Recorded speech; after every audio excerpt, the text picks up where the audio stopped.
One. And we are live with session 61 of our Drown Gods campaign. And I forgot to ask, do we have Akalupu notes? No. We have the date.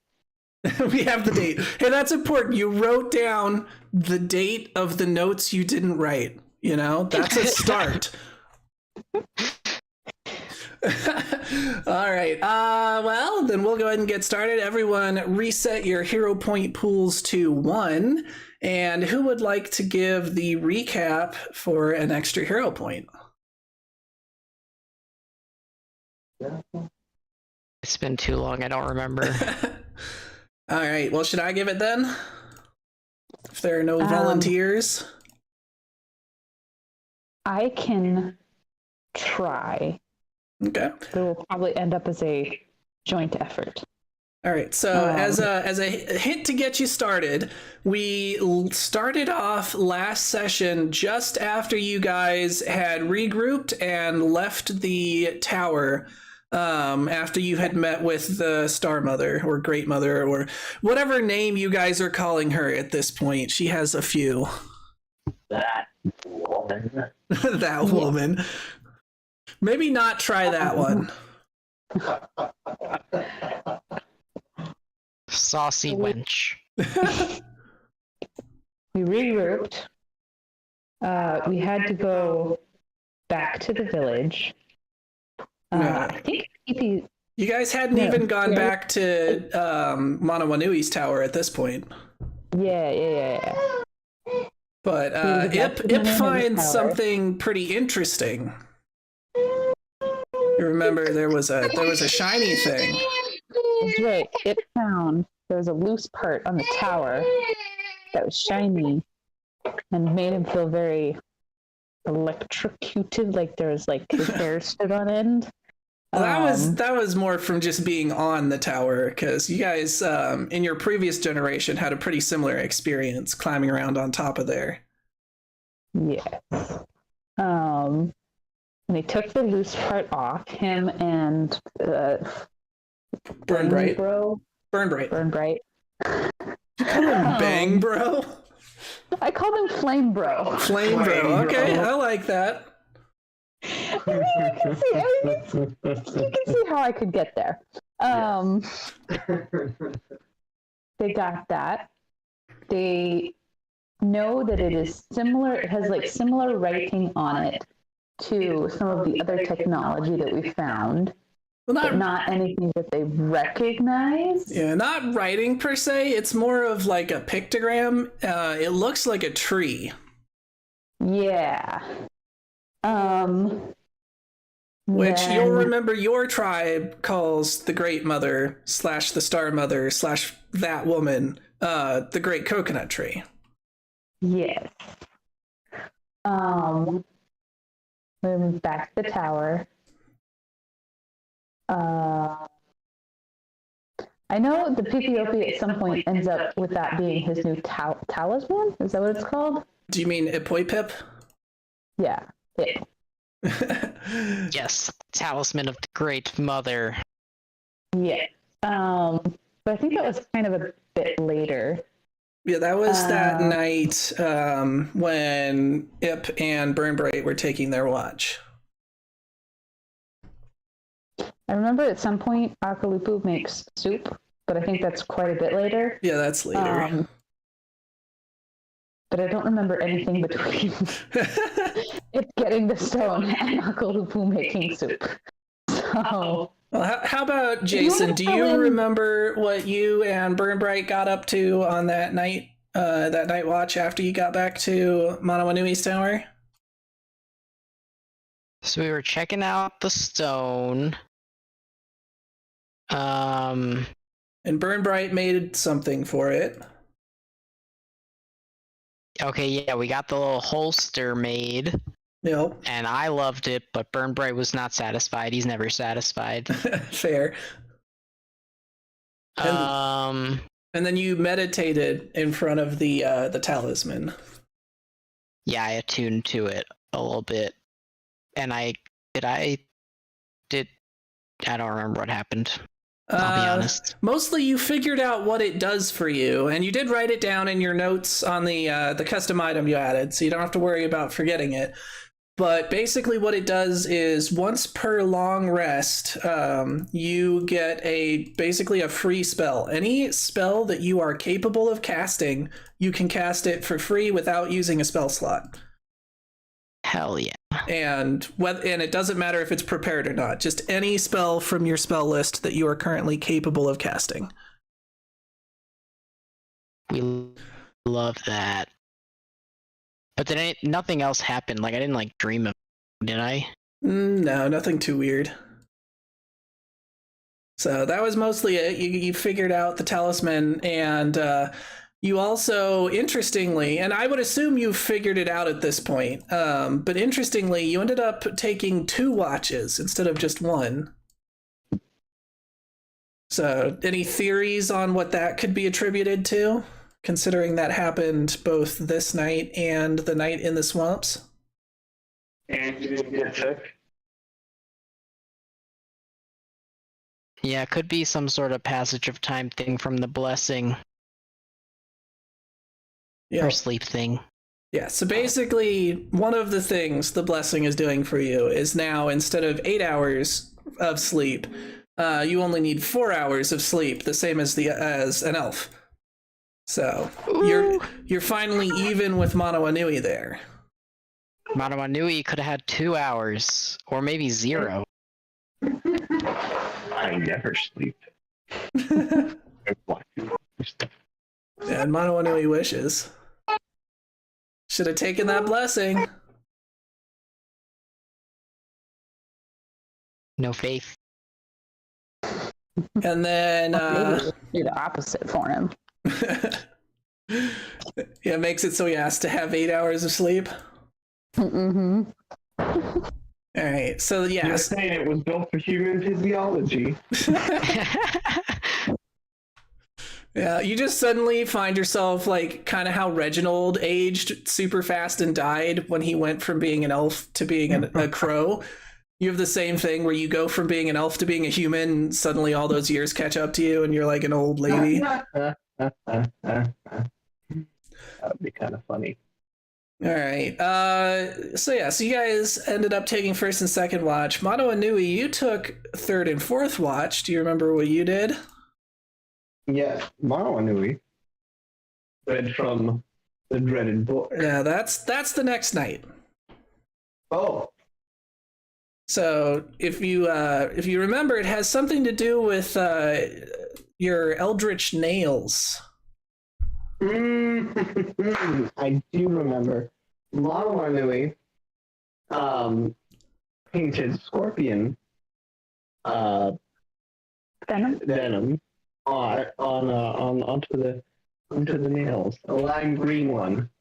Yep. So remember that next time you use your nails, you get that extra effect from the giant scorpion venom that you painted on there. So then after that, you guys headed out toward the village. And you met pretty briefly with the Medusa, who still hangs out kind of near that the clearing where, you know, your previous generation had to solve some riddles to get through. And Mono Anui has struck up a fairly cordial, if tense, relationship with her over the years. And the Medusa has very kindly volunteered to keep your hearth warm. Or in other words, she's gonna, you know, make herself comfortable in your tower while you're gone. I'm gonna have big fancy new lawn ornaments when we get home. Quite likely. I mean, depending on like if/when you even ever return to this island. Certainly last generation, you guys never went back to Outset Isle. Yeah. Now they're dead. Now they're dead. Pretty much. And the Medusa did warn you, though, that the Crocodigators out in the swamp seemed to be out of sorts. which did indeed turn out to be the case as you started going through the swamp. The entire swamp seems to have an air of despondency as the inhabitants therein mourn the passing of JB.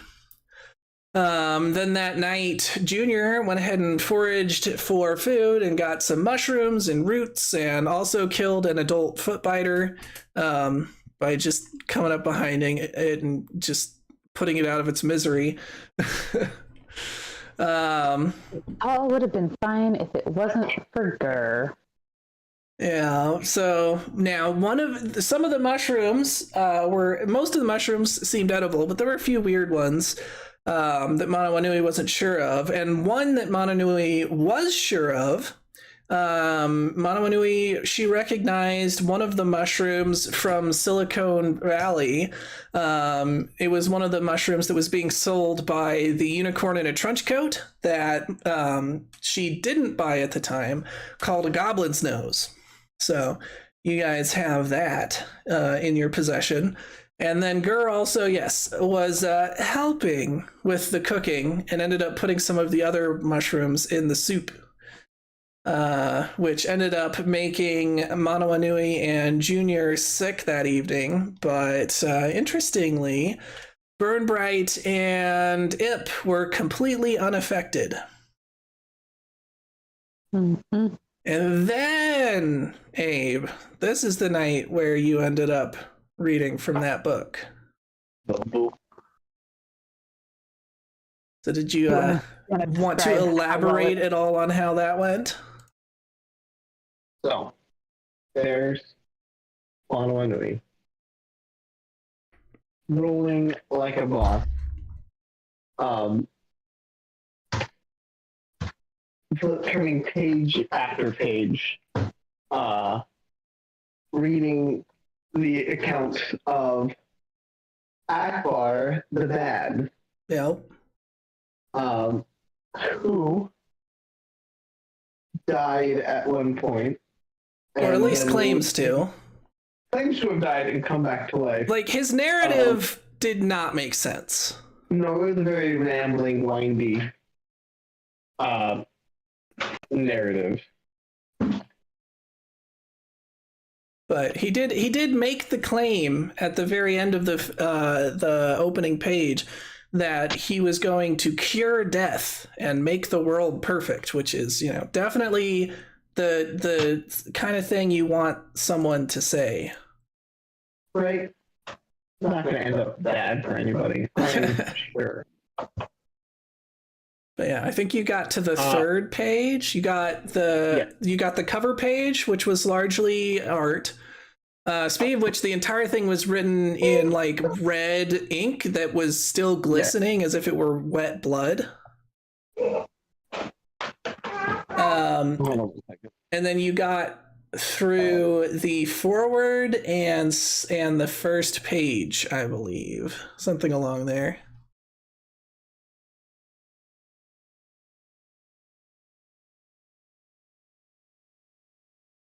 Yeah, and then 2 seconds. what was that? I said he's out of commission for a few seconds. No worries. Yes, if you go silent randomly, I'm not like ignoring it. I am trying to keep the little one from killing anyone, yes, including herself. Yes. Yep.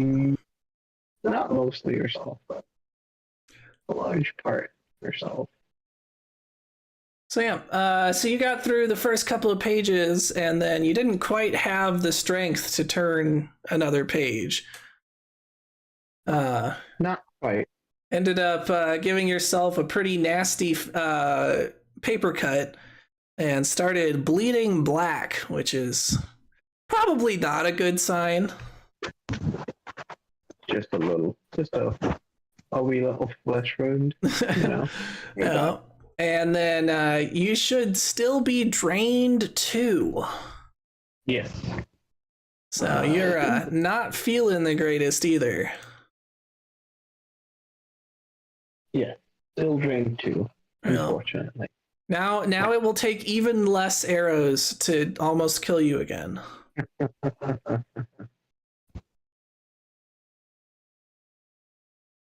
Yep. And then other than that, there was some, various conversation and plenty of goofs throughout all of this. But the next major thing was you guys packed up and made your way to the village. So you are now, it's a little bit before noonish, so we'll call it like 10 o'clock. And you guys are standing over a ridge looking down onto the village below. It's grown quite a bit since the time that Manawanui and her friends had first come to the island. It's now a proper little hamlet.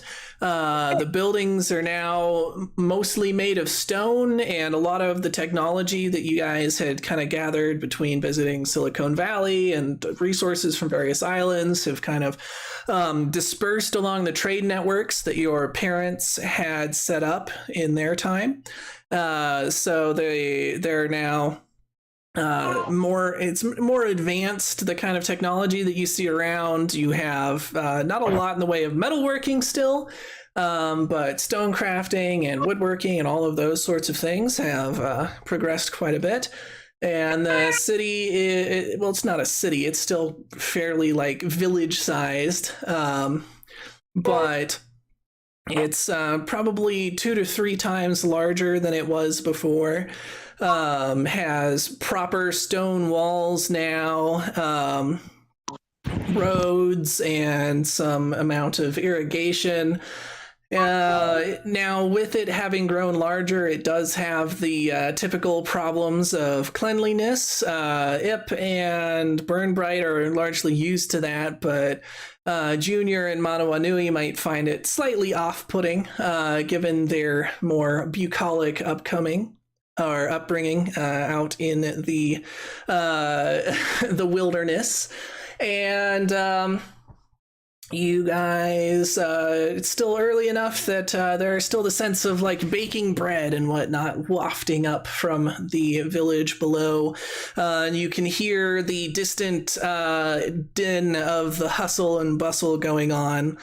And it is, in fact, slightly more energetic than normal. It seems that there must be some sort of excitement going on in the village below you. So that is where we start off. I'm going to give myself a hero point for doing the recap. Congrats, use it well. Oh no, I didn't roll a crit. Let me try that again. Gotta make sure to knock Manawanui down again, you know.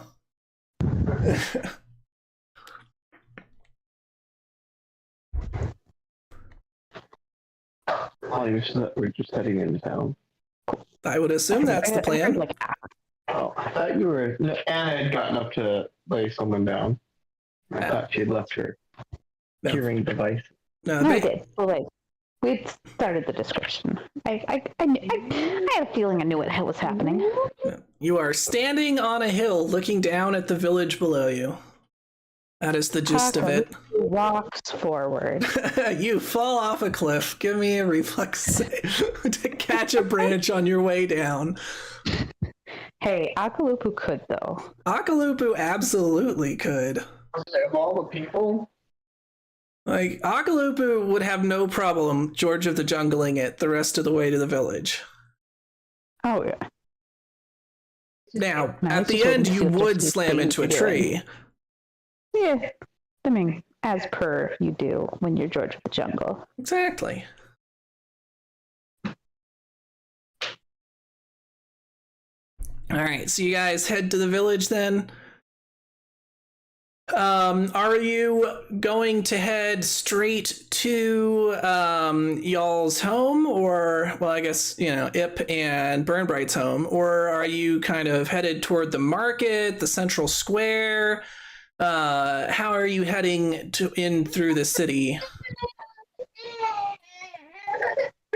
Akalupu is definitely letting Ip and Burnbright kind of lead the way, since this is kind of their domain. I'm going home. I gotta show my new toy to all my moms. Yeah. Yeah, Burn Bright suggested that if you could get it to Sunbeam, I think. Yeah, Sunbeam's lab, you might be able to learn more about its makeup since you were curious about that. All right, so you guys head more or less directly there. Your home is the former residence of the chief of the village. It seems that the unicorns never did leave. Eventually, he just gave up and found somewhere else to live. As his home became more and more crowded over time between the unicorns, their offspring, and pets, small robots who like to get up to trouble. Eventually, he just gave up on keeping his house and left. And in the meantime, Sunbeam and the other unicorns have expanded it quite substantially. What was once a relatively small dirt-floored hovel with a single floor and a what do you call it in barns? A loft. That's the word I'm looking for. A loft. Has since been transformed into a fairly, especially compared to other buildings in the village, a rather palatial and sprawling building with a courtyard. The entire thing is made of stone, and it has 2 towers in the front, each of which are 3 stories high. It's been significantly expanded since the last time you as players saw this building. So the gates are open. You would enter through the front gate into the courtyard before kind of deciding on which way to go. The courtyard has a well in the very center of it, and gardens along the entire walls. Several very nicely manicured cobblestone paths leading to different entrances. You would know that the kind of general area and dining hall is toward the back of the house. Either of the 2 towers are on your left or right as you enter. Those have Sunbeam and Blackrock's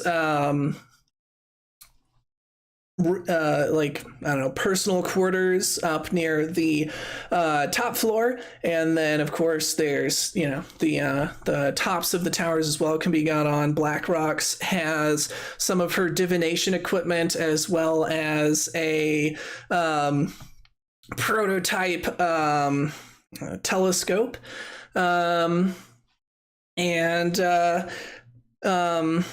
let's see. Yasuka's room would have been in the back left, but of course that has been empty since she left, or vacant, I guess. And then Starfire has the back right side room.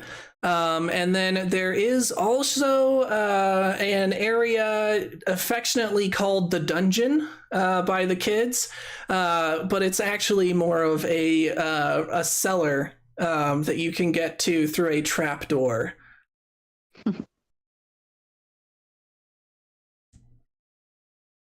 I prefer the dungeon.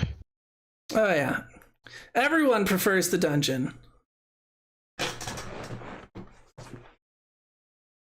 Home sweet home.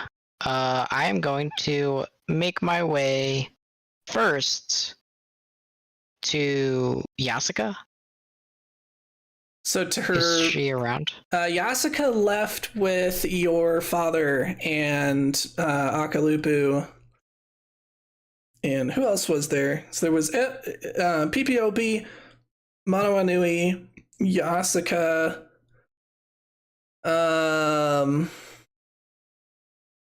Forget if Captain Lady went with them. Okay, but so the only people around then are Sunbeam And Blackrock. Yeah, Sunbeam, Blackrock, and Starfire are all still Starfire, here. that's the one I'm forgetting. So I'm gonna go to Yasuka's quarters and pray a little bit, as is my tradition that I'm making. All right. Burn Bright's gonna look at the others, but like, don't worry, he'll be like back in a second. He just like, likes to honor his mom. Who's not dead. Terror thought. Okay, and then we'll go check out the lab, Sunbeam's lab, because I want to investigate the talisman and show off my new toy. All right. So you guys head over towards Sunbeam's lab, and you see that the tower is empty. Sunbeam is not there, even though the lab is, of course, still there and fully stocked. Looking out the windows, though, you see activity over on the other side of the tower, so perhaps that is where the mothers are.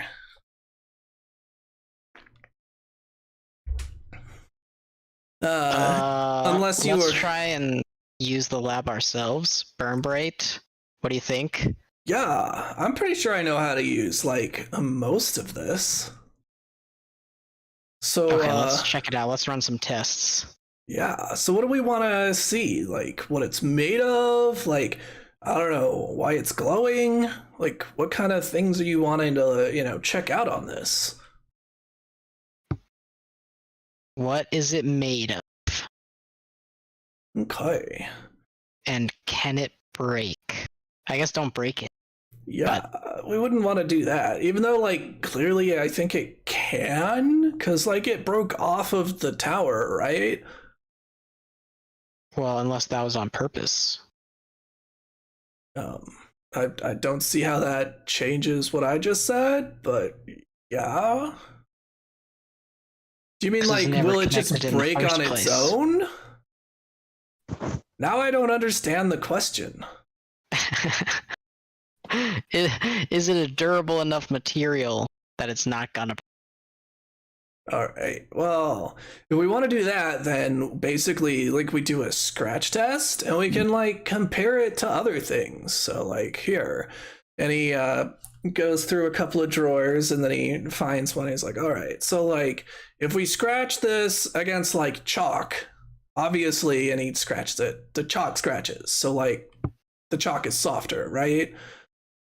I mean, I feel like I'm just saying things that are stupidly obvious. Tell me to shut up if I'm, like, pony-splaining or whatever.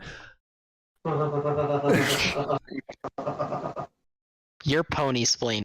Okay, so anyway, we just, like, want to see what it's harder than, I guess? Is it harder than a diamond? Yeah, that was, like, definitely the end of the scale that, like... Mom and I were working on is like diamonds are the hardest. So do you want to just skip straight there? Do we have a diamond available in the workshop? Yeah, it's like a small one. It's like the only one, but I guess Starfire brought it with her from like, Silicon Valley. Like Mom and Starfire were like princesses back there. Let's start a step down for diamond. I don't want to scratch the diamond. Okay. Just in case it's super hard. Yeah. So he starts a little bit lower, granite-ish, I guess. And it is very, very scratch resistant at the very least. You're learning that much. And it is pretty much up until the diamond. Like the diamond is the first thing of the materials that he tries that actually scratches it instead of being scratched by it. Wow. Okay. Don't need to take that good care of this. Yeah, just be like somewhat careful because like diamonds are really, hard, but they're also like super brittle. So like impact forces sometimes like break them, even though they seem like that should be impossible because they're like so hard. So if that thing is like the same, even though it might be completely like, impervious to being scratched by something, it could still shatter if it got like, dropped off a cliff or something. All right, so I won't use it in any shields. That seems pretty obvious, though. Yeah. It's pretty sharp though, so like, if we still wanted to go back to the whole like weapon idea, we could like stab someone with it, but I don't know. It feels like it's better used as like, like a talisman. Yeah, is there any tests we can run for its divine properties or, magical properties? Well, if we're wanting to look into like magic and stuff, honestly, we need to talk to either like Blackrock Mom. I don't know how would you refer to all of your different moms? That's a very good question. Do you like start going by name?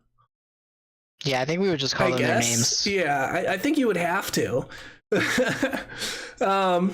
We'd have to talk to like Blackrock or Starfire for magic stuff. I mean, if we wanted to like see if it's related to, all the robots and stuff around the island, we could like do some other stuff here, but Mom and I are mostly like, technology and stuff, like not as much on the magic side.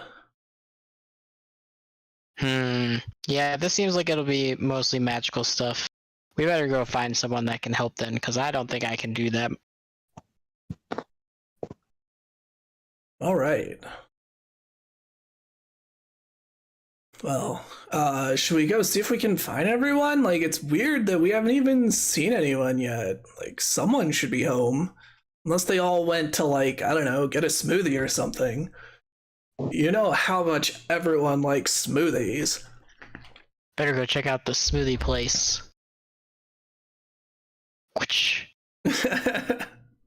Yeah, a quick question. You said that when we came in, it seemed like there was people in the other side of the house? Yeah, there was activity over on the right side tower, and you guys are currently in the left side tower. Or at least Ip and Burnbright are. What have Junior and Manawanui been up to? You can have just joined them, but I don't know if you did. I was going to say, Manawanui decided that she wanted to go see her old friends and went to see if the mothers were in the other side of the house. And Akaluba just followed Manawanui. All right. So while Ip and Burnbright were over in the left side tower, Manawanui and Junior, you guys headed over to the right side tower, and after entering the tower, you could definitely hear voices above you, and climbing a couple of stories up, you see all three of the moms, so Sunbeam, Starfire, and Blackrock, are up on the roof of the tower with... I have forgotten your brother's names. Where did I write it down?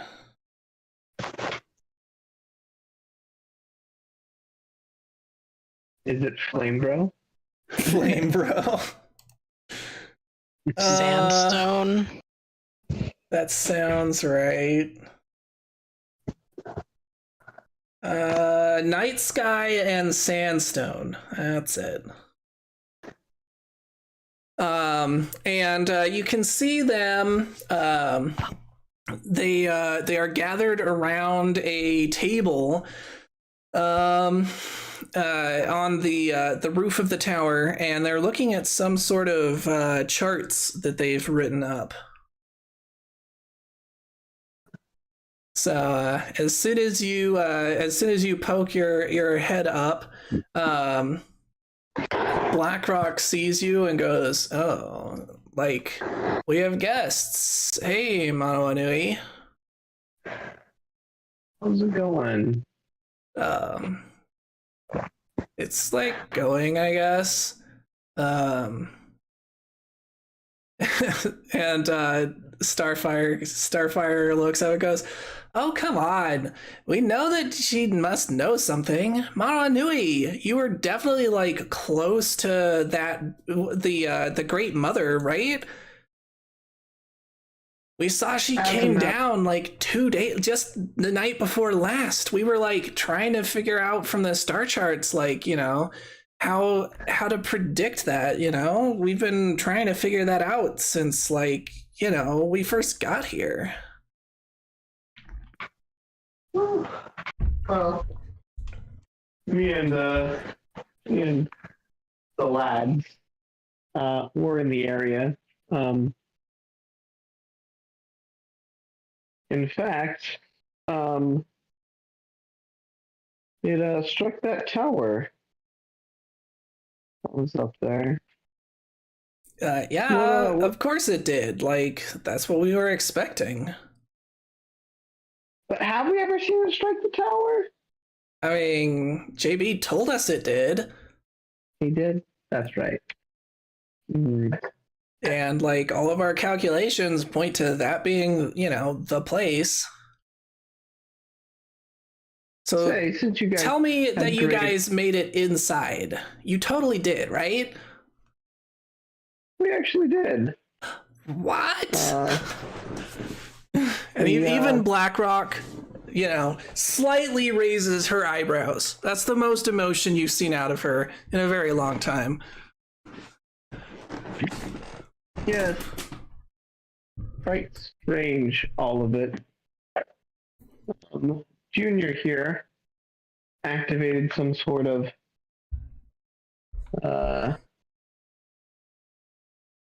way of communicating with a being that claims to be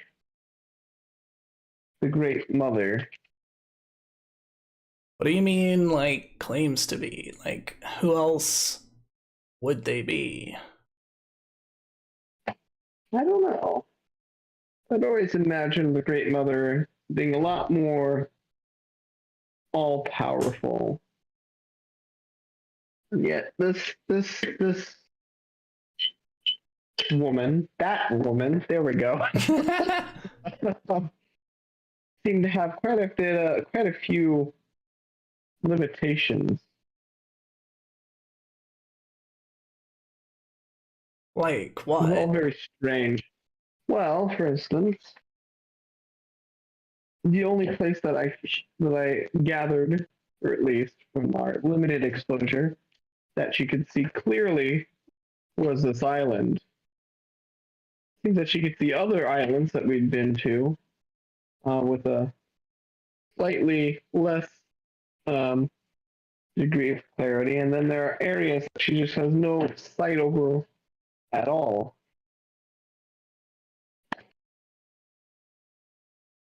Well, I mean, she is like pretty high up there.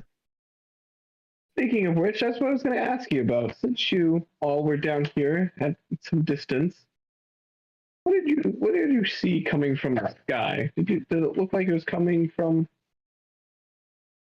directly above, or did it seem it was coming from beyond the sky? I mean, what do you mean, like, beyond the sky? Like, I mean, you said you've seen it before, the constellation kind of like forms up in the sky, and then there's like the lines between all of it, making like the big tree, I think you described it as, and then like the beam of light comes shooting down. Did you see any? Well, I do know you keep track of these movements and the celestial bodies. Did you happen to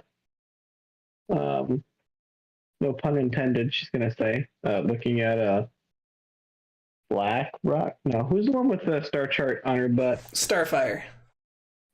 She says, looking at Starfire. Did you happen to I cracked myself up. Did you happen to notice anything unusual about that night as opposed to all the other nights?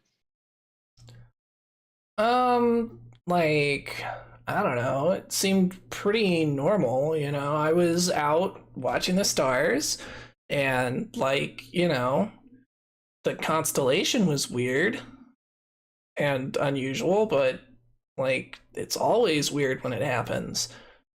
I think we're getting like close to figuring out when it will happen though. Like it seems pretty predictable. Like, you know, the constellation that, you know, we call the Great Mother is like different from the other stars. Like its movement through the sky seems to be like independent of like, you know, the rest of the stars. And then like there seems to be some sort of alignment it looks for.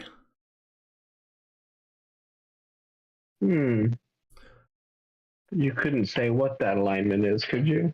I mean, mostly just like over top of places, because like it's been seen touching down multiple places. We know that this island is one of them, but there's like, you know, the legends of and stories of it touching down other places. You know, pretty much everywhere that we hear about, there are stories of these like beams of light coming out of the sky and touching down on islands. So I think it just needs to be like, you know, over top of the islands. Very interesting.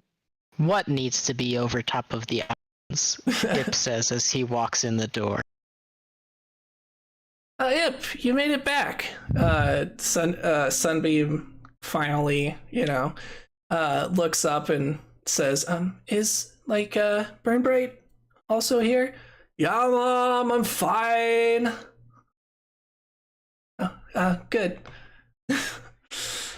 So what are you guys talking about? Who's above what? Well, we were just telling Manawanui here that, like, we think we've figured out how to predict, you know, like, when the Star Mother is going to visit islands. It seems to be that, you know, she needs to be, like, you know, above the islands. And if we could just figure out, like, her chart across the sky, because it's, like, so different from all the other stars, the way that she moves across it. We could, like, you know, predict when she's going to visit these islands instead of needing to be like, oh, once in a generation or whatever.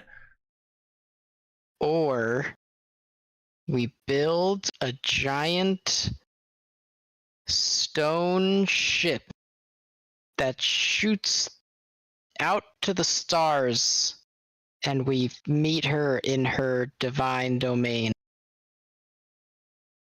You know, there's like legends and stuff from like our island that basically say that, you know, like some ancient peoples, and this is Blackrock by the way, used to do like literally that. So not as crazy as you probably think you are. See, rather than wait for the Star Mother to visit us, we visit her in the stars.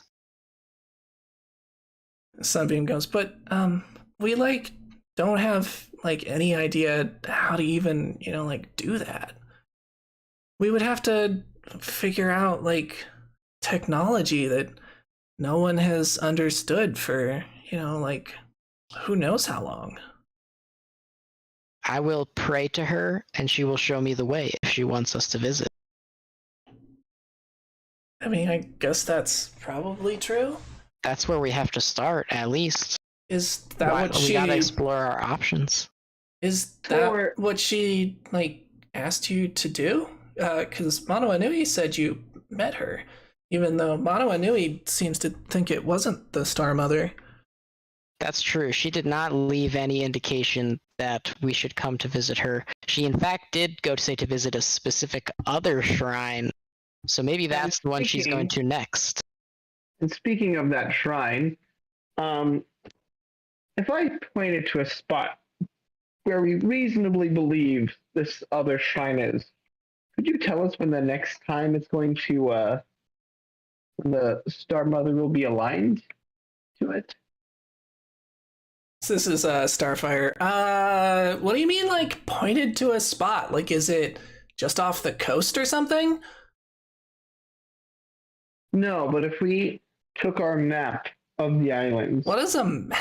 I don't think you've developed a map. a cart.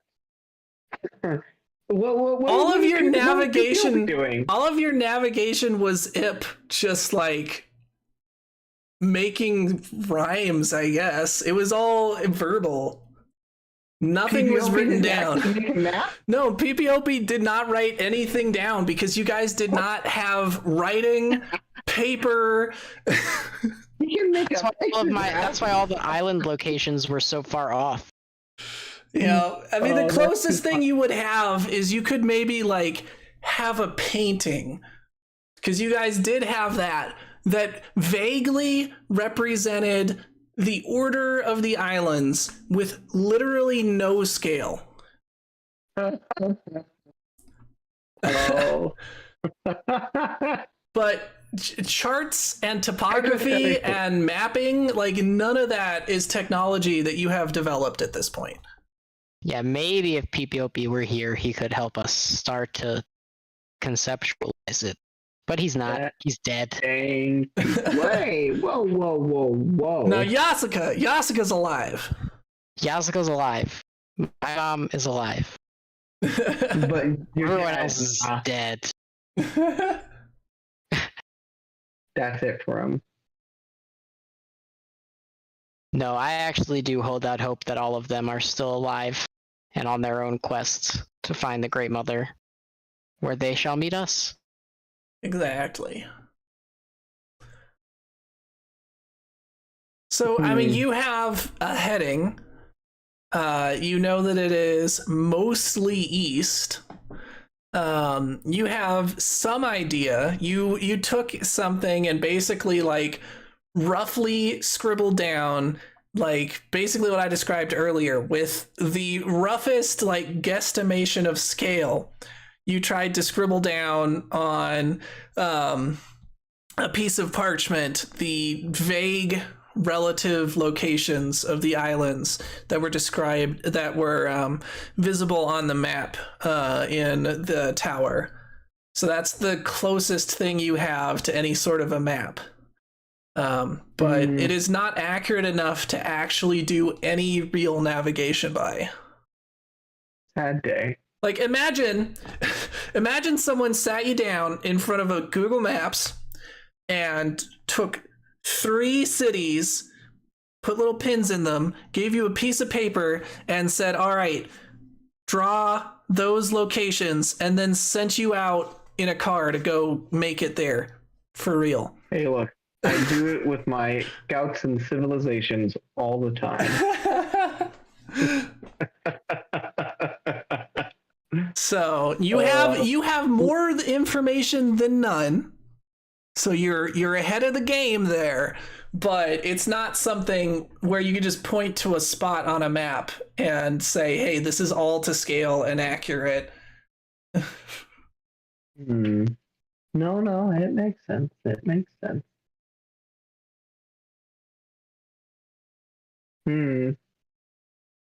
Interesting. I wonder what he's going to think about this revelation that she's just had. Okay. So Starfire's like, that's so exciting. You heard from the Star Mother and she sent you on a quest? That's like amazing. Oh yeah, and that's not all. Look at this thing. And I pull out the talisman. So there are audible ooze. Blackrock doesn't raise her eyebrows. You can only hope. But then Sunbeam comes up and says, "This looks like the same stuff like that the tower is made of. How would you even get this? That tower's like impervious." It came right off. We flew past and we saw it glinting, and so I picked it up. It's like it was meant for me to take it. I mean, it must have been, right? And later on, now it aids in my spellcasting. So I think it must have some magical or divine properties. I was hoping that Blackrock, you may have some knowledge of what this artifact could be, or how I might be able to use it even better. Sure, I can like take a look, I guess. So yeah. You're the only one who didn't seem amazed by it. Does that mean that you know what it is? I mean, I know basically like what it is. It's like, you know, it's like your holy symbol. I mean, you remember when we got you that like carved tree for you to like focus your like spell casting and stuff through? I mean, it's kind of the same thing. It's like a symbol, you know, it's largely just kind of what you think it is, as long as it's like important to you. Now, if it's like giving you other like abilities, then I don't know. It probably has like a arcane reservoir in it or something, I guess. Like I've heard of these things before. Nice. Okay, so it's probably just what I already think it is. I won't hope for too much more then.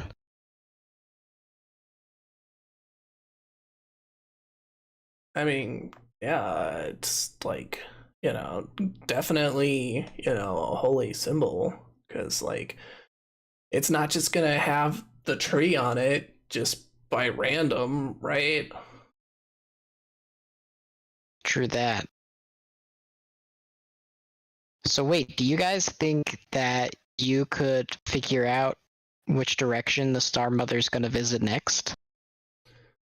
Yeah, that's like, and this is Starfire again. That's like what we're trying to figure out, because like I said, the path that the Star Mother takes is all like weird, and like, you know, most of the stars, they're like seasonal, right? Like they come with the rainy season and they're like predictable, you know, with like the passage of time, like, you know, the year. But like the Star Mother seems to be like going on like a weird path where like she appears and disappears, and like I don't know, maybe she's like hides on the other side of the earth sometimes. I don't know what would even like be over there, but like I guess that must be where she is sometimes, because there are like times of the year where we just like can't see her. And then she kind of like appears somewhere else in the sky.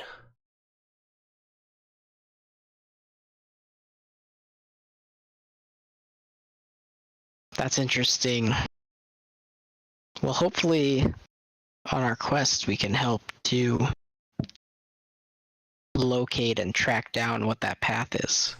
Yeah, maybe if you could like talk to the Star Mother again, you could like ask her some questions and like, you know, figure this stuff out for us. Like, where is she going? And like, you know, why is she gone sometimes? And like, I don't know.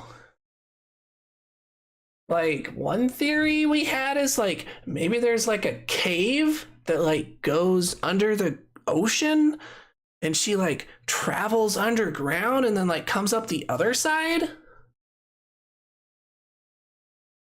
But then like, what kind of cave would be that freaking big? It would be huge. Yeah, it'd be like a whole city. Like, bigger than a city. Like, think about how big the ocean is just around the island. Now imagine that like 100 times bigger, because we know that there are like lots of other islands out there. Like, it would have to go under all of that. Like, I don't know, maybe she goes through like the spirit realm. You know, we know there's like the spirit realm above and below.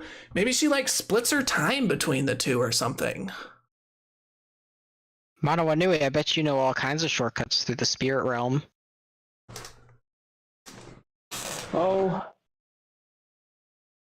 there are shortcuts, but I don't know if that's something.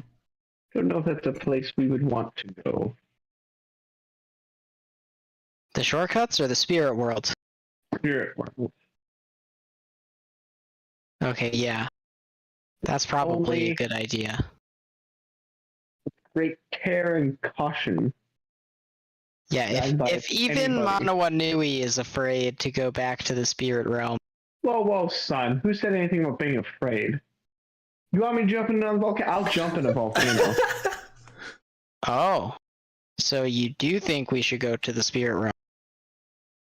Look, son, all I'm saying is that last time people went to the spirit realm, it was very perilous. So you're scared. I'm s- It's okay to be scared, Manawa Nui. Here's the thing. I don't even know if there is a shortcut to where we're going. For all we know, it could take us to the other side of the... Huh. Do we know the world is round? Question mark. I don't think so. Okay. I mean, Well, that's we know. why they were just talking about like theories of the Star Mother going underground through a cave and stuff like that. Oh, yeah. Yeah. For all we know, it could pop us. We could pop out thousands and thousands of miles away from where we want to go. So maybe we should go, like I suggested, by the sky. You know, if you can build a stone skyship, I will be on the second voyage. You know, that's not as crazy as you might think. Yeah, Mom, you're not like talking about like the thing.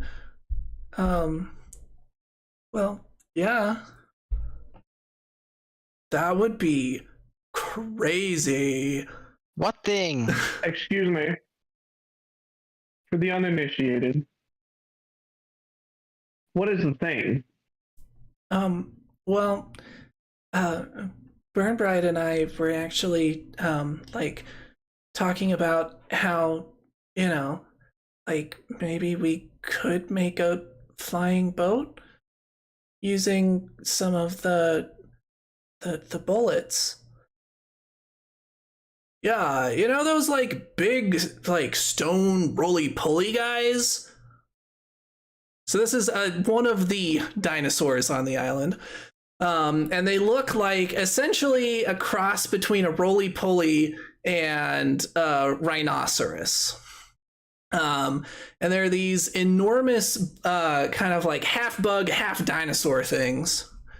And one of the things that is especially notable about them is despite their armor being very thick and tough, almost like stone, the creatures are quite light and are able to bound around in ways that seem impossible given their weight, unless they have some way of making themselves lighter.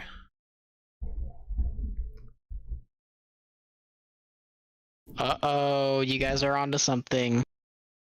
Yeah, we were thinking, like, if these things could just, like, basically fly, like, bounding through the air, you know, like, jumping off of the mountains and stuff, despite the fact that, like, we know when we've killed them before, like, they weigh a ton. Like, it takes weeks to cart the parts from one of them back. Like, if we could keep it intact somehow and like figure out how it's doing that and like do the same thing, we could take like a boat in the sky. I've decided to call it a dirigible.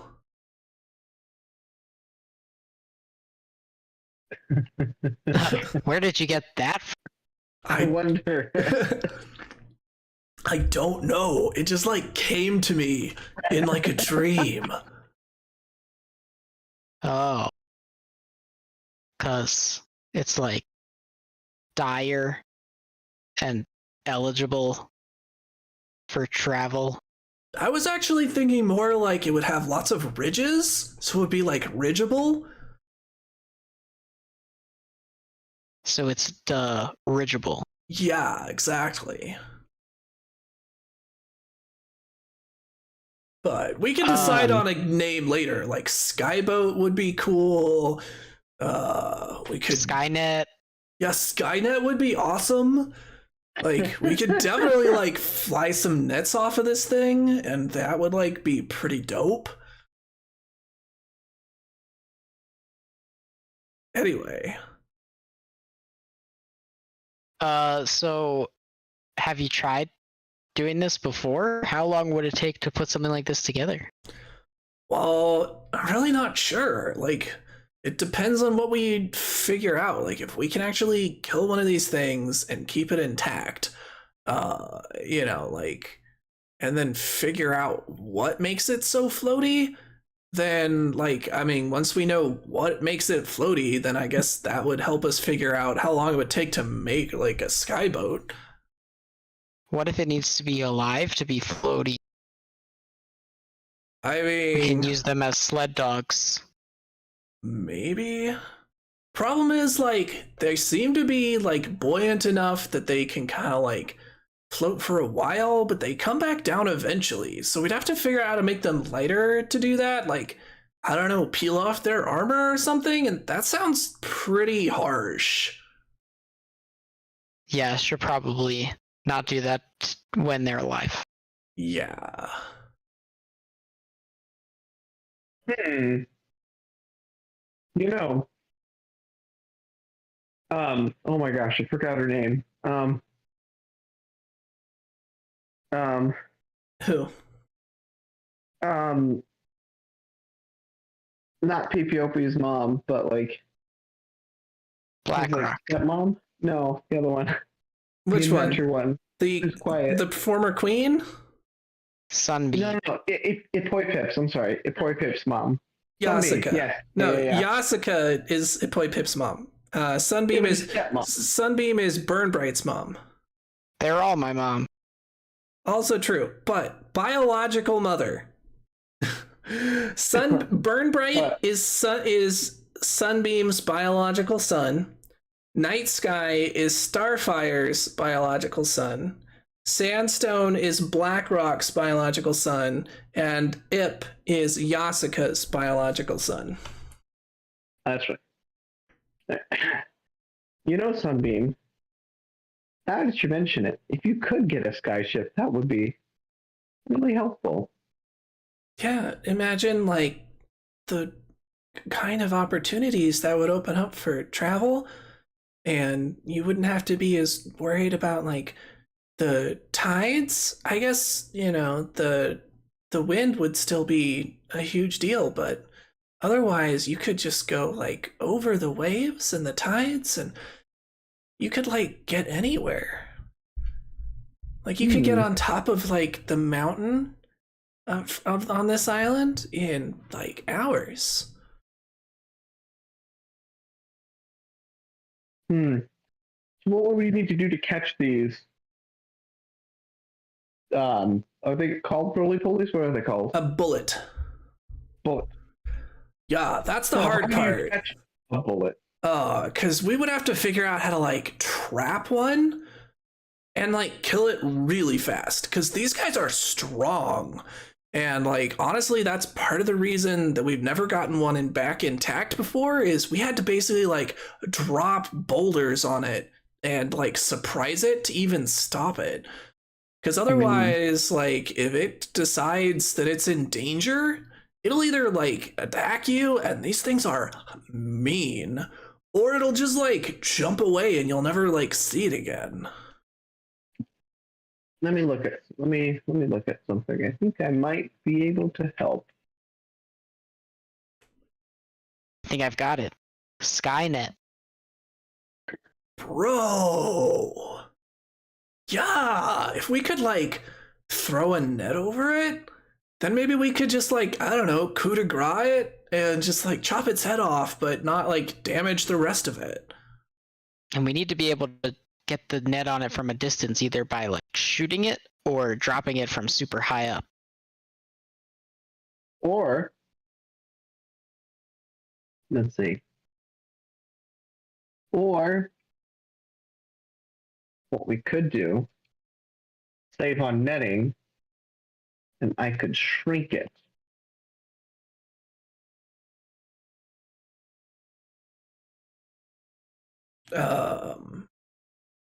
All right, so bullets are huge creatures, so you would make it go from huge to large. You still save on netting. You need a slightly smaller net. What happens if you enlarge a huge creature? It becomes gargantuan. Oh, that'd be funny. It says you warp a creature to become smaller. The target shrinks to become tiny in size. Would that work on I a don't know. huge creature? Let me see. Oh, it has to be one willing creature. Oh, willing creature? Then you can't. Yeah. Yeah, willing. That is an option if you wanted to try and tame it. Okay, so next at school.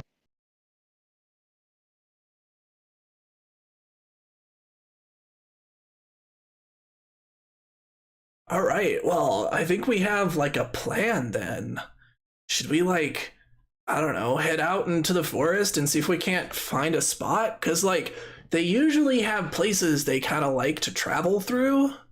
Maybe we could, set up like a big net like in that area and like drop it on it. I don't know, weigh it down with rocks. I don't know. Can't some of you fly? Yeah, we can fly, but I don't think we can fly with enough weight worth of holding down the net to hold down a bullet. Yeah.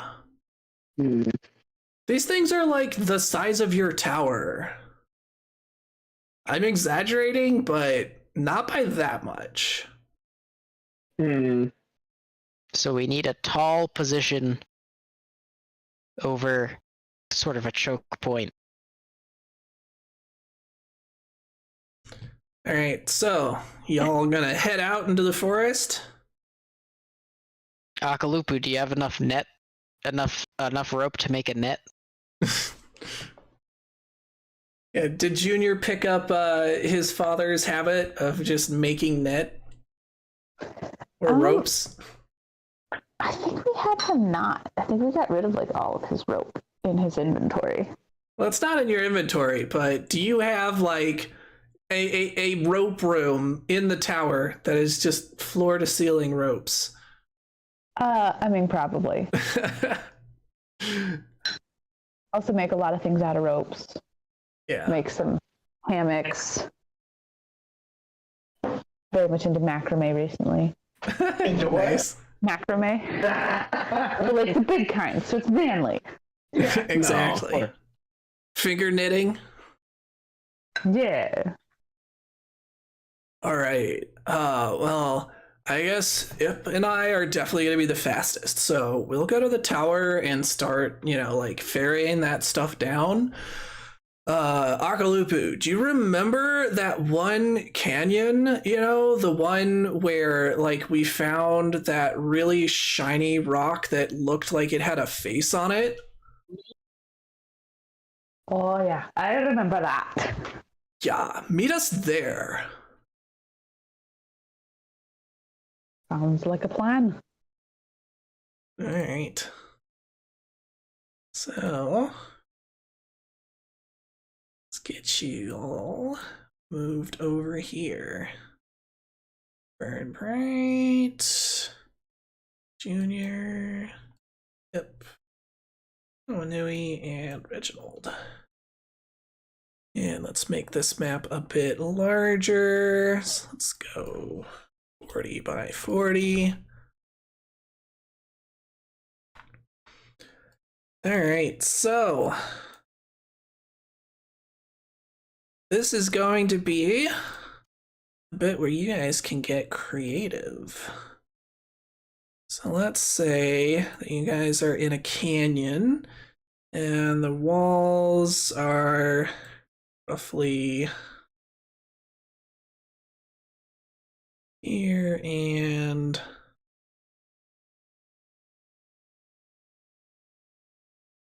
here.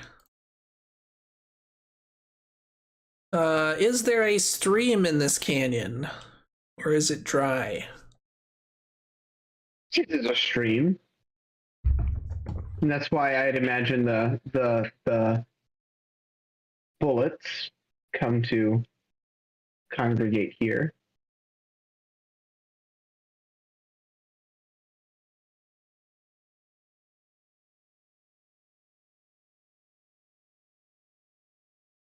All right. So let's start figuring out what you guys want to do for your trap. So, you want to place some boulders, some trees, maybe dig some spots for you to hide in. Figure out how you're gonna get that net up there, what you're gonna use it to weigh it down. Got to figure some stuff out. Well, depending on how much net we have. We're gonna call the net roughly enough. Well, I assume a net. Hold on, where's the new measuring?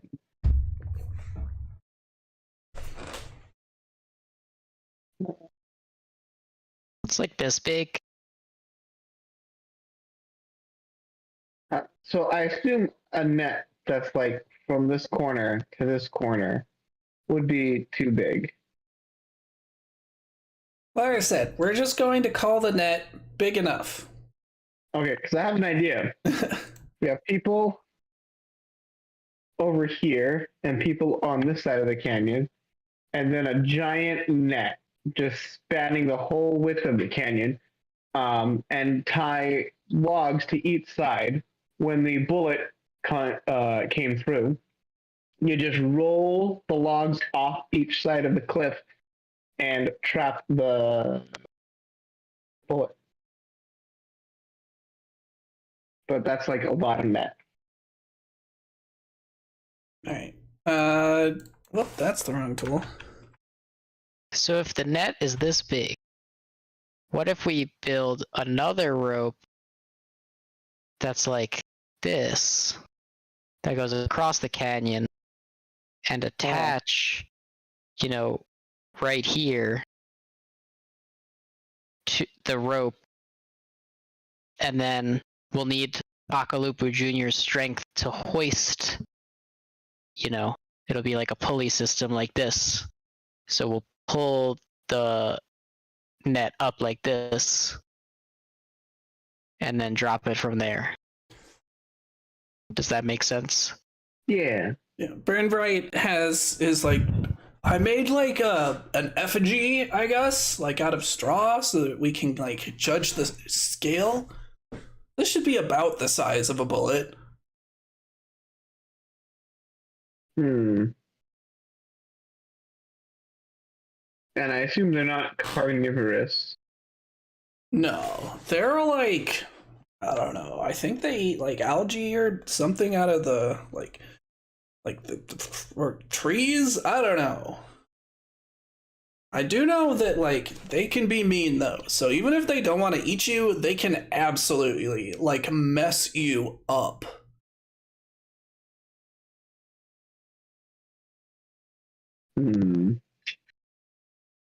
Or no, that is literally wrong.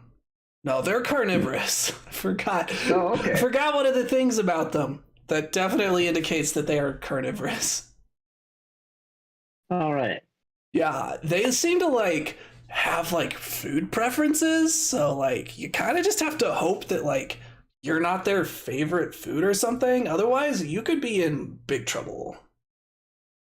So, you wouldn't happen to know what these food preferences are? I mean, it seems to be like different depending on which bullet it is. Like some of them like foot biters, some of them like crocodigators, some of them like, people.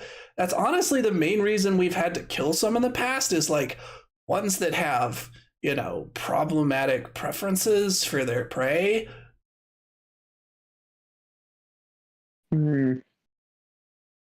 Who knows? Right, well, if we catch one, it might just like turn out to like elves for some reason. well, if we butcher some meat, place it in the target area, I think that would definitely help our odds of capturing a bullet in our trap. Well, I was doing some research. I did hear of a Davy Crockett catching a bullet with his teeth, but I don't know how relevant that is. I definitely would not recommend trying to catch one of these with your teeth. It would definitely just catch you with its teeth.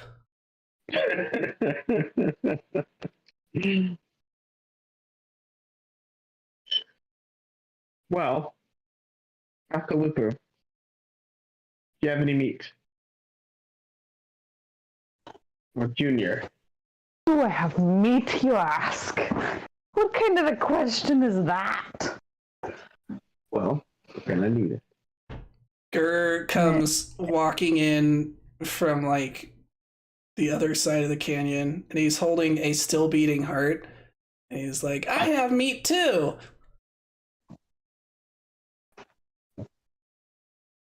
You know what, Gur? For once, I think you have the right idea. If you could go bring the rest of the body that belongs to that heart, I think we can be in business. Okay.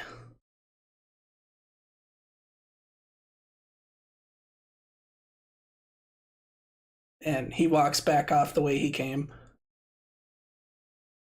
And he's just, as he's going, he's poking the heart, going, squishy, squishy. Where did you find that odd creature again?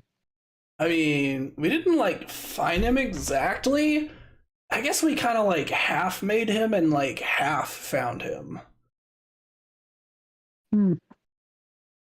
It's like, you've run into some of the like weird metal men on this island before, right? Yes. We like, Frankensteined him together from like parts.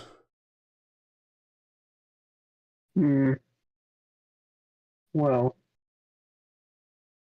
I say we, like, Mom mostly did it. Like, I've tinkered with him since then, but she's the one who like figured it out.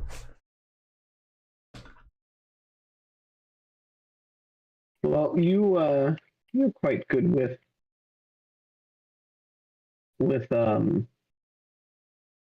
mechanical what's the word I'm looking for? He's one who's the son of Sunbeam, right? Correct. Yeah. You're good with mechanical contraptions. Do you think you could start working on a, what did you call it? Poipip, a pulley? Yeah. A Poipip?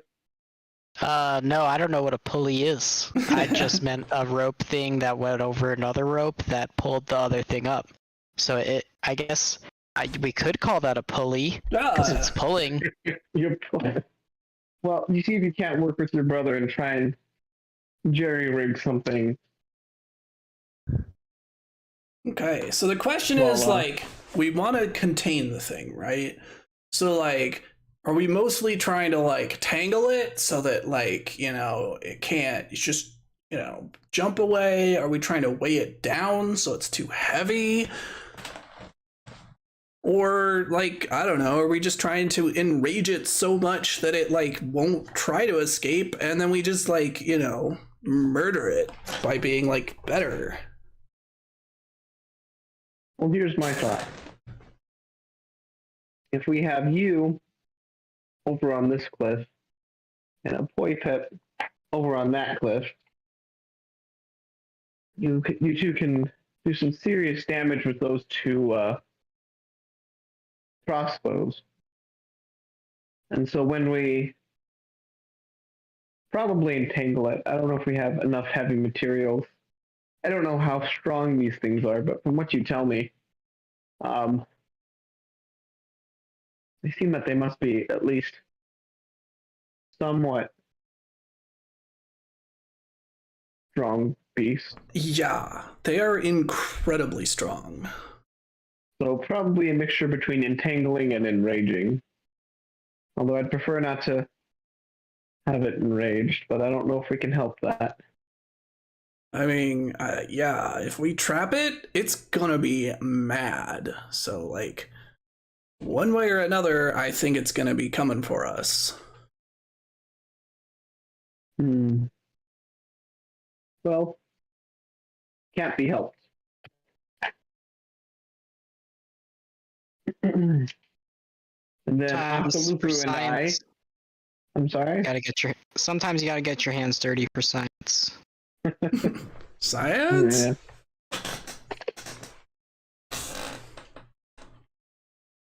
You know, science.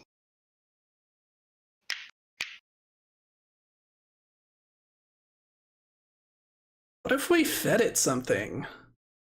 Like, we're talking about putting meat, you know, for it to, like, to attract it or whatever?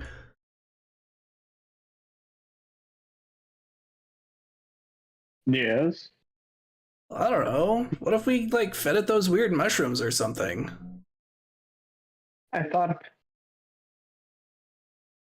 I'm not. Well, here's my dilemma with the mushroom.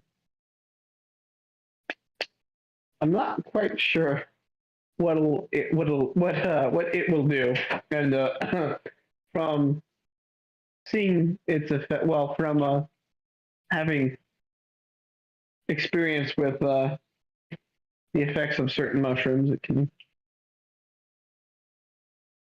be quite an adventure. Also, do you think we have enough? Isn't what he needs, is it? Do you think we even have enough mushrooms to dose a thing that big? Probably not right now. We'd hard. have to, like, get some more, I guess. Well, we could try some of the effects out. I think I might know a willing volunteer.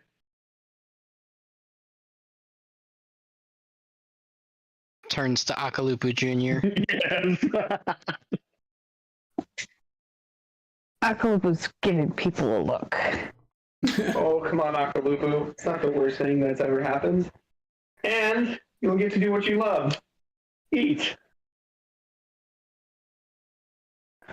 Oh, come on, Junior. People would pay money for these things. Some of them. Hey, I'll do it. Not because I want to, because I know you're going to make me one way or another. Wonderful. I thought you had experience with, like, eating mushrooms. Shouldn't you do it, Monowanui? You see, I would, but I don't necessarily want to wake up in the jungle again. And you want Akalupu too.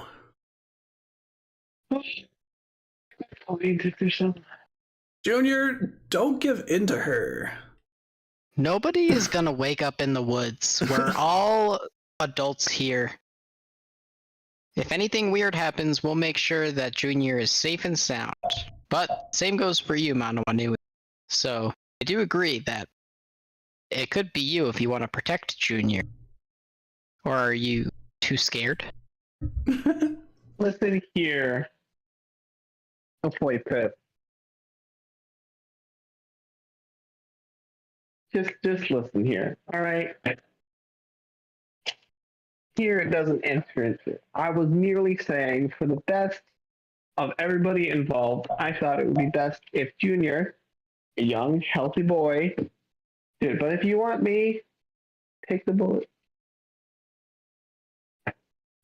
I shall. But just saying, last time. No, guys, it's fine. I'm used to this by now. It's being I'm experimented sure it's not going to on. be anything worse than what she's done in the past. Yeah. Well, now that I am thinking about it, if it does have some adverse effects.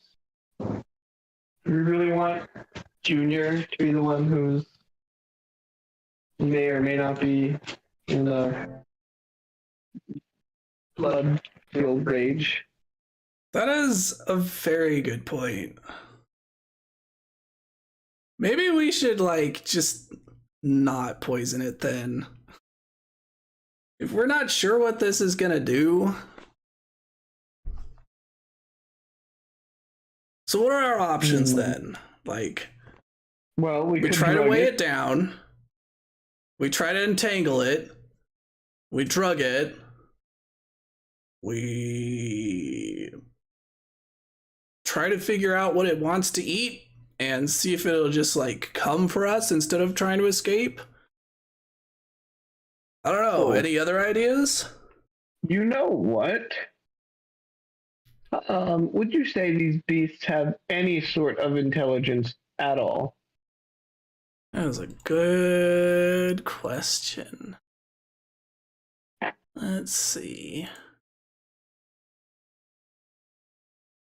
-4 to intelligence. That's a no. Yeah, that's a no.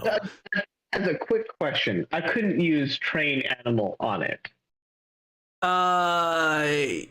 You theoretically could, because it doesn't require an intelligence roll to train, but you would have to find a way to get it to not kill you first. I mean, this is a good point. So, like, if you found a baby bullet that was, you know, small and manageable. We got that kind of time. Oh my goodness. It'd be kind of evil, but I could. Oh no. JK.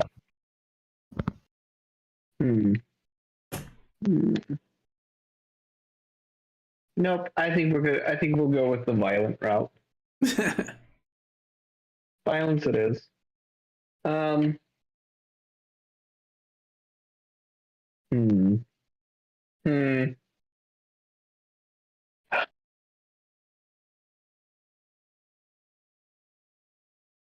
Well, what if we dug a pit and then, like, after it fell in the pit, we could cover the top and then it couldn't, like, get out, right? You're not wrong. Just have to make the covering something that could withstand its presumably strong jumps? Question mark. Jumps? Yeah. Plus, that would have to be a huge pit. No. I think if we're going to try something other than outright netting it, it should be the drugs.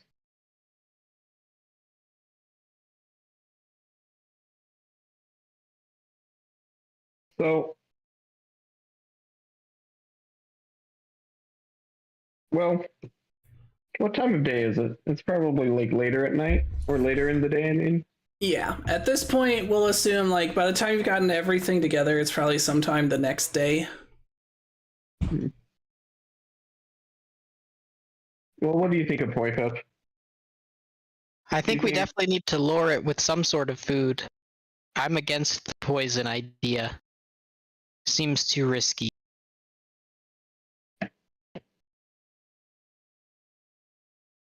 Right, I think netting and crossbow shooting. And then me and Junior in reserve at the end of the canyon. Are we worried that the crossbows are going to damage the merchandise? That is a good question. Talent? Talent. Yeah, I don't know. I think, like, maybe if we just aim for the head, because it seems to be its big round body that's, like, you know, so floaty. So as long as we aim for, like, the head and, like, its limbs, we probably wouldn't damage it. or at least the parts that we like are worried about. That's a lot smaller target. Yeah. I don't know. What's the other option? Like, try to capture it alive and, I don't know, stab it in the eye? Like, we could try to find one that died of natural causes, but, like, that seems unlikely. No, I think if we want to be the most gentle, we'd have to try and find something that would knock it out.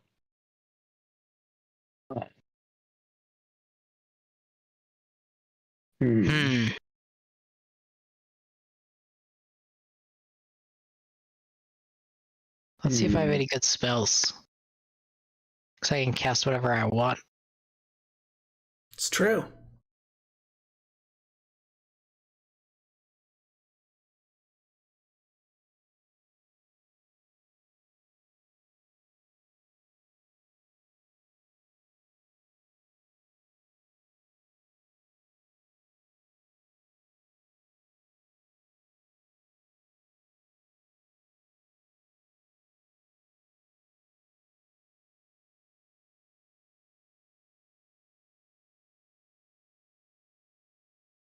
And Mano Anui, you can reduce your drained level to 1 because you would have gotten a night's rest. Oh, sweet. Value 1. Thank you. I can remove fear. Well, that's kind of helpful. Just make it very calm. I can also calm emotions. Maybe that might be the best. I think both of those end if you attack the creature, though, right? You can't just be shooting it to death and like, calm down. You forcibly calm creatures in the area, soothing them into a non-violent state. Each creature must attempt a will save. Failure. Any emotion effects that would affect the creature are suppressed, and the creature can't use hostile actions. If the target is subject to hostility from any other creature, it ceases to be affected. So you could use that initially. If they crit fail, they're perma calm, and we can attack them and they don't care. Nice. You just keep casting it until they're like critically fail. I can only cast it twice. Oh. That makes sense. Once prepared and once with my talisman. But you can sustain it for up to a minute. So theoretically, and this is a lot to gamble on it crit failing, but theoretically, that's 6 rounds of it just standing there.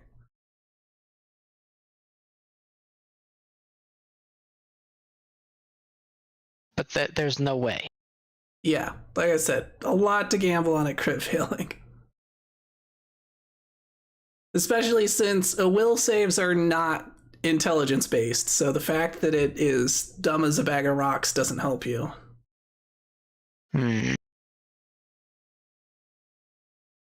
Yeah, so I got nothing by way of spells. Sorry, guys. We could always prep that, right? Prepare for the worst, but, you know, we happen to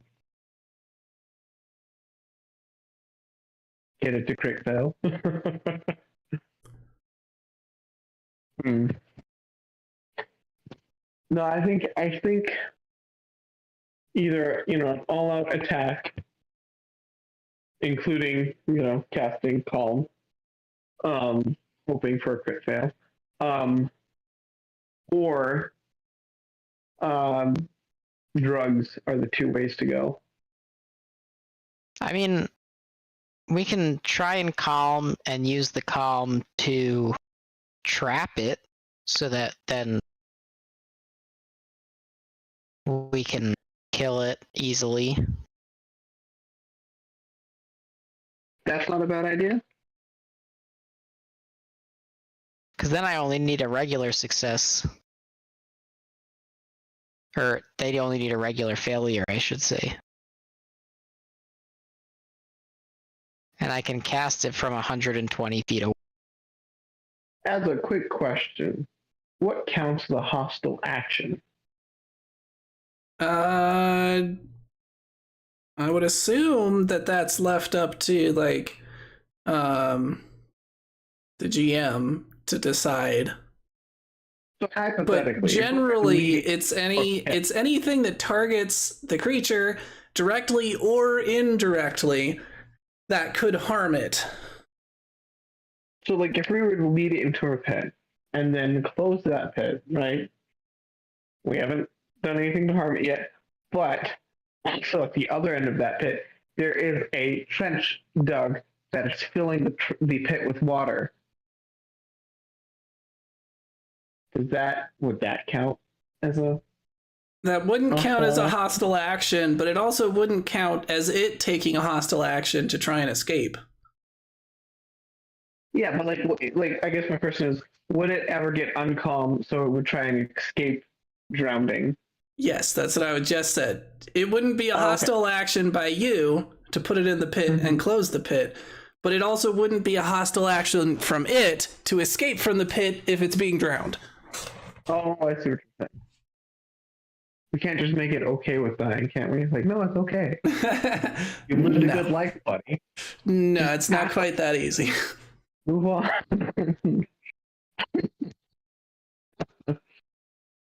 Okay. Yeah. So I say we go with the calm and net plan. And then that fails, we can have the all-out attack prepped just in case. Yeah. Well, I think we're going to have to attack it either way, because we can only keep it calm for like a minute, and just throwing a net over it is not going to like permanently do anything. Yeah, we got to be ready to finish the job. Hunters, Let's do may the it. Great Mother watch over us and guide us on this hunt. All right, let's get rid of the straw bullet. So, go ahead and draw in anything that you want. If you're gonna dig a pit, if you're gonna widen the river, block it up somewhere. You got some nets around somewhere. We could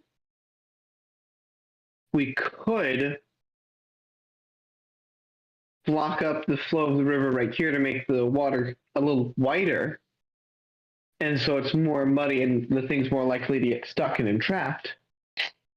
Yeah. Thinking out loud. I love it. All right. Junior, get to work building a dike. Right. Should I draw an indicator spot? Right there-ish. You can just draw on the map where you want it to end up being muddy. Okay, fine. So we want it to end up being muddy in like this general area. All right. Oh my gosh, I almost called him BMO. Grr. BMO. Grr, you can go ahead and start putting dismembered carcasses there-ish. And it looks like Ip and Burnbright are already doing their thing. Yeah, and Gur has been returning with the carcasses of some monkeys that he has been ripping the hearts out of. Good lord. He has made a small pyramid of hearts that he has very particularly stacked in one corner. Oh, Akalupu has to be up there with the pulley afterwards. Because he's the one who's going to drop it. So after you dig your ditch... Or what if, like, Ip and I just were over here, and we could like shoot it across with our crossbows. Oh, no, Here. no, pull E necessary. Let me extend my blind for you. Perfect. It's like a double blind. I feel like this is science adjacent now.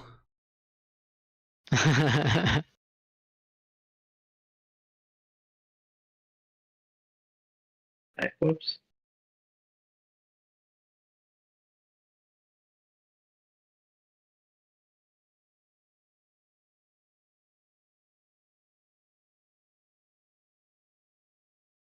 How high are these cliffs? Probably about 30 to 50 feet, depending on where you are. So it's not like the 2,000-foot cliff that we climbed in the last generation.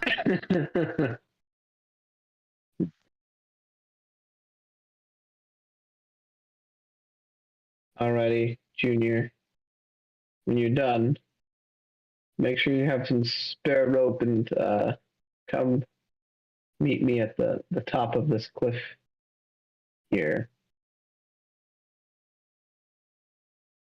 I'm going to hide in the mud. And Gert flops down on his back, rolls over onto his face. And yeah, you just can't see him now. Funny. All right, I am going to cast Bless, which targets me and allies in a 5-foot emanation and gives us +1 to attack rolls. Oh, nice.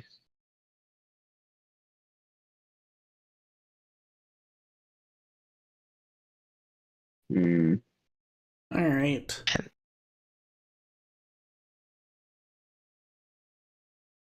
So, all this setup probably took a few days. So during that time, there any other side projects beyond just this that people would like to have worked on? I imagine Mano Anui, you probably would want to have taken another peek or two at that book. Yes, in much more, what's the word I'm looking for? Much more cautiously. Yeah. Much more cautious. All right, go ahead and give me a will save. Where's my dice? Physical dice, don't abandon me now. What is my will? My will is 8 plus 12. That's lovely. It is. Pretty nice. It is, especially for times like these. All right. So that is 19. All right. So you're once again able to kind of crack the book open with quite the effort. And since you're going at it pretty slowly over, we'll say this took you guys 3 days. So over that time, you probably got like 1 page a day. Or I guess I'll let you roll multiple times. So with your 19, you get 1 page. Okay. For the first day. And so you start to, make some progress into it. And you're finding as long as you keep the sessions short, speaking of which, because it's been 3 days, you can go ahead and get rid of that second level of drained. But you're finding that as long as you keep it very short, you're able to withstand it a little bit better, even though it does very much limit your progress. And so you make, like 3/4 of a page on the first night. And you're starting to piece together some bits, you think. A lot of the terminology and names that are being thrown out feel like just kind of like a proper noun salad. A lot of the words don't even make sense and you don't see them repeated. So context wise, you're not even able to like figure out what they might be. But you're starting to kind of feel like you're understanding some of what is trying to be conveyed through the craziness. Go ahead and give me another roll for the next night. Ready? 12 plus 16 is 28. 28.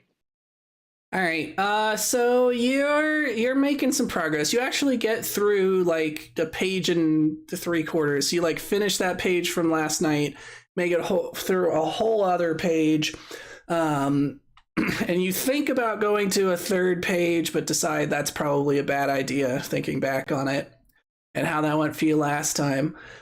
One thing that you've noticed as you're reading through it is and this is something that, you know, took you some effort because you haven't been rereading sections because you're just kind of like trying to get through it. But when you went back to finish out that page from the night before, you notice that there are sections of it you just don't remember reading. And by the time you finish that section and start going on again, you think back to it again, you're like, huh, what was that bit?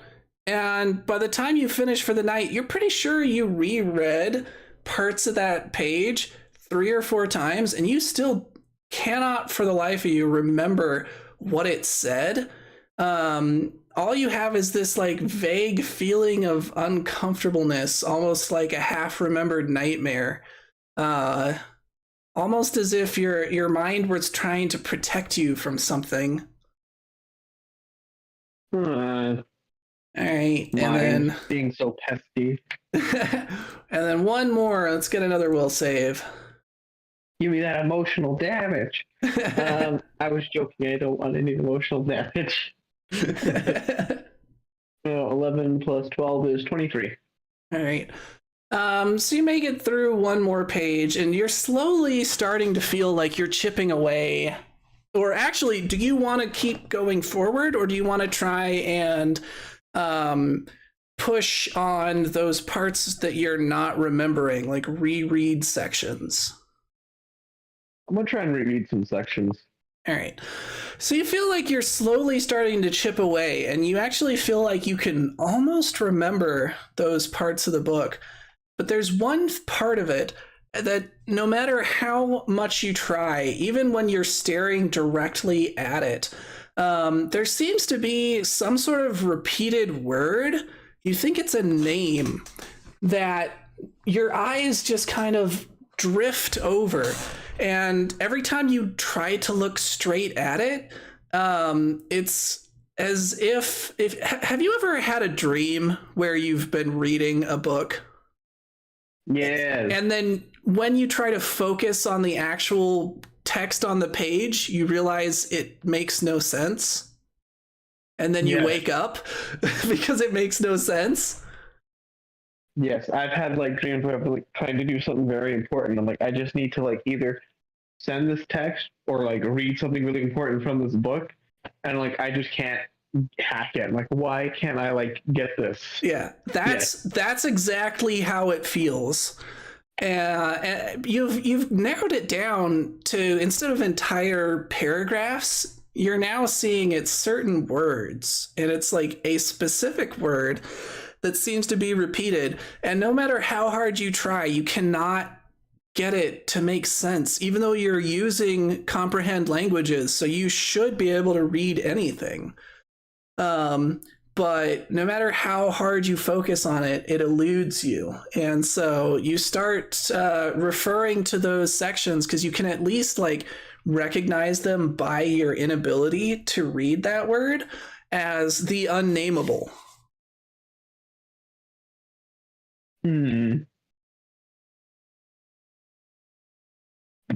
But you feel like you've actually found some stuff out.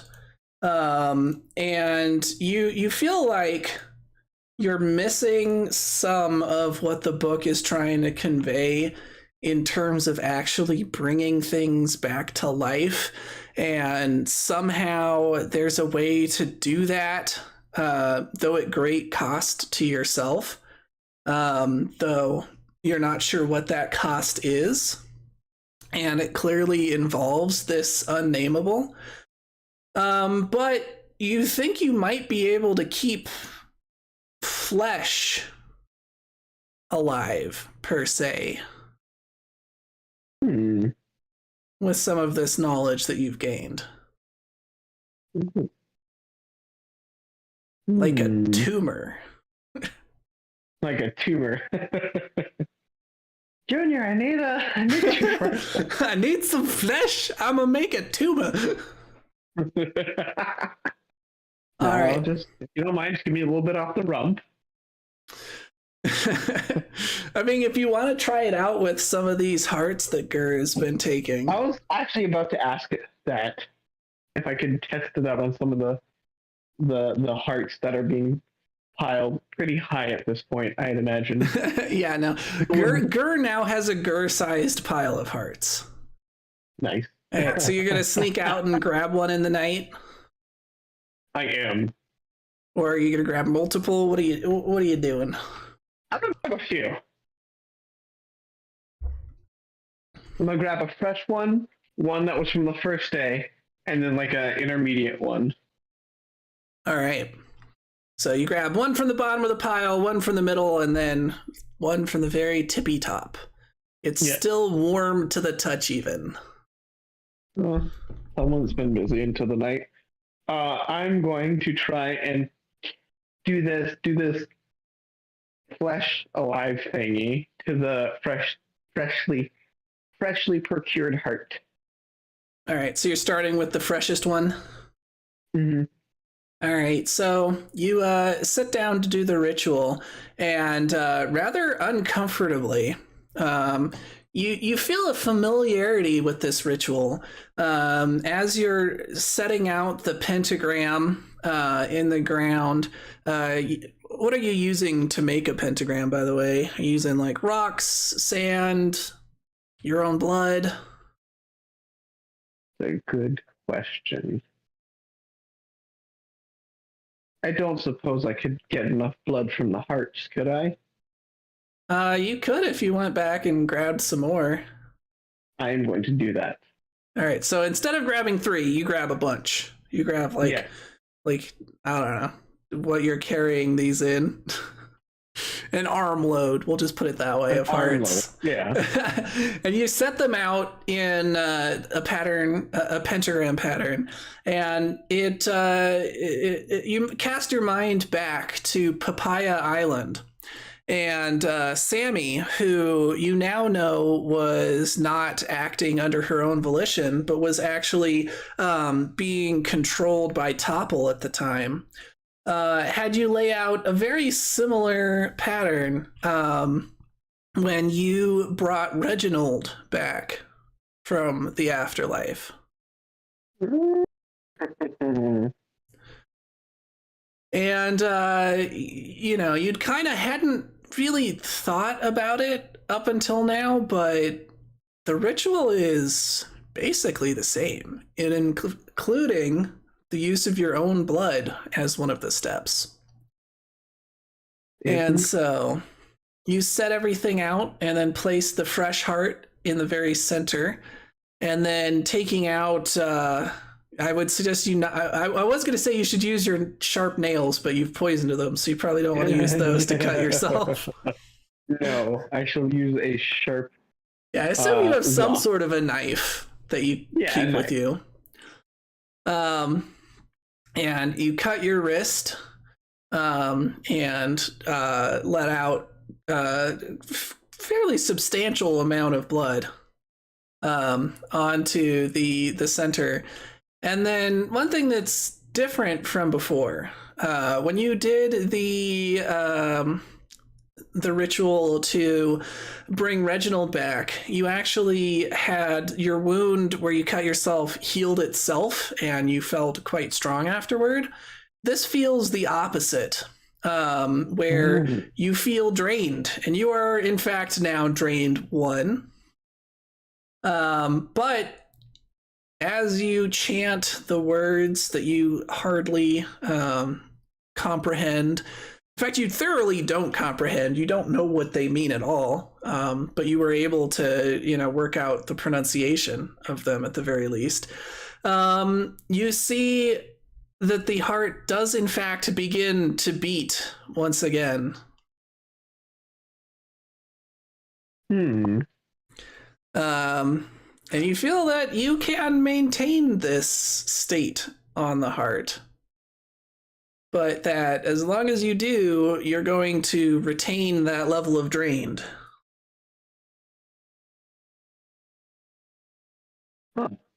As a quick question, was I the one who said the incantation last time, or is it Sammy? I believe it was Topple who said the incantation last time. Okay.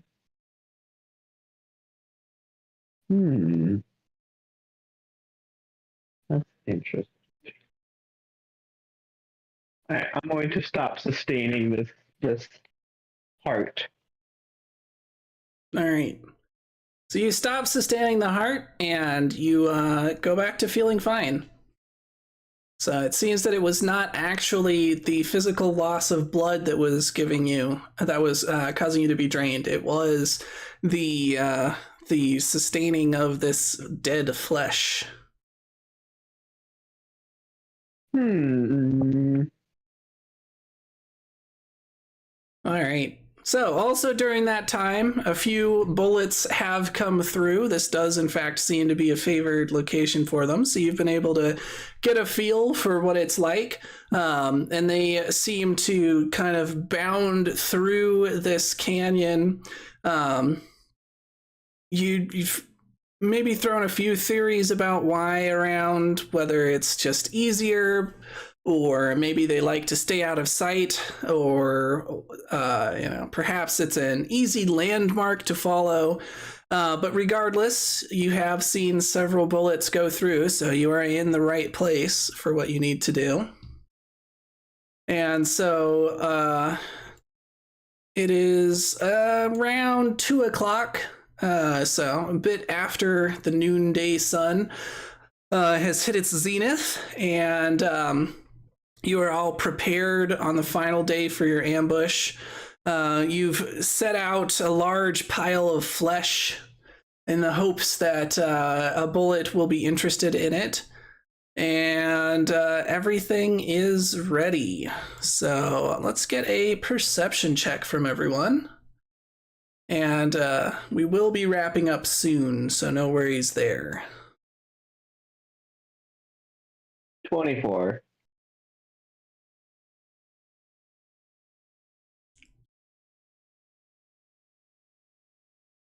$22. Not bad. Oh no, I lied. 24. Oh, nice. I can't math. Yeah, me either. All right, Burn Bright got a 16. Is Junior just not looking? Well, apparently, he's distracted with a butterfly or something because he rolled a nat 1. Oh no. Yeah, so Akalupu is in fact very oblivious. Maybe, you found that shiny rock with a face on it that Burn Bright was talking about, and you've been spending too much time just my preciousing with it. Apparently. All right, well, everyone except Akalupu sees bounding down the canyon an enormous creature. Oh, that's bigger than I meant it to be. Lord. There we go. An enormous creature. Like, yo, we did not do enough. An enormous creature. Let's just take the boat. Yeah, maybe just normal on-water boats are not such a bad idea. There we go. I think that's the right size. And we will pick up from there next time. So let's go ahead and wrap up. Who should go first? Let's do Junior. What has Junior learned? Junior learned that he needs to stop paying so much attention to rocks. Or that he needs to pay more attention to rocks. Right. I mean, have the rocks led you astray so far? So far they have not, but... We love you, Junior. We would never do that. Hey, I mean, you know, there have been talking rocks. Not that Junior has interacted with, but Yeah. he has heard stories of talking rocks. That's very true. And what about Ip? What has Ip learned? Ip learned that sometimes a blind is not enough to keep you safe. From what? And he's shaking in his boots. That's true. If this thing could just like jump up there very easily, crush your blind, and start trying to eat your face. Yeah. It has just become very real. Yep. So you'd better hope that this one doesn't prefer unicorn as its favorite food. Then I'll have to remain very calm and just become not a unicorn. There you go. And last but not least, what has Manawanui learned?